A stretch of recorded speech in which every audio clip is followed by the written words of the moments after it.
Hello guys, welcome to this new video. I have started solving CBSE board exam 2025 class 10 subject mathematics question paper. This is a question paper series F6 EGH set 3 question paper. Code is 430/6/3. I have started questions of section C.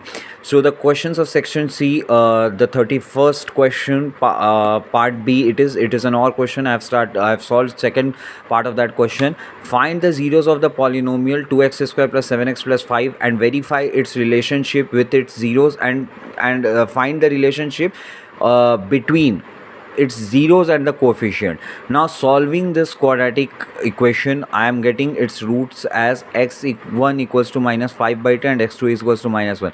How I have broken this 7x as 2x plus 5x, and finally I am getting these two quadratic equation roots. Suppose I add these two roots, just doing adding these two roots, minus 5 by 2 minus 1 minus 7 by 2, and so multiplying these two roots, then I am getting the value minus 5 by 2 into minus 1 equals to 5 by 2. Now how this idea came that I need to add those two roots, I need to multiply those two roots. I have neither divided the two roots, neither I have did any other operation with the roots, because the people who have studied quadratic equations, or the people who are preparing for the board exams, if they have studied the quadratic equation, then there are two important things which are there when you are solving quadratic equation. That is that the sum of the roots of the equation is equals to minus b by a, where b is the coefficient of x term, a is the coefficient of x square term. Similarly, product of the roots of the equation is equals to c by a, where c is the coefficient of x to the power 0 or the constant term, and a is the coefficient of x square.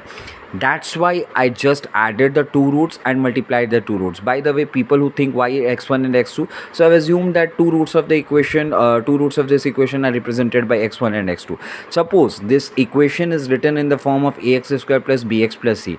So x1 plus x2 is equals to minus 7 by 2, that is equals to minus b by a, and x1 into x2 is equals to c by a. As I said, b is the coefficient of x term, a is the coefficient of x square term, c is the constant term or coefficient of x to the power 0. Thank you.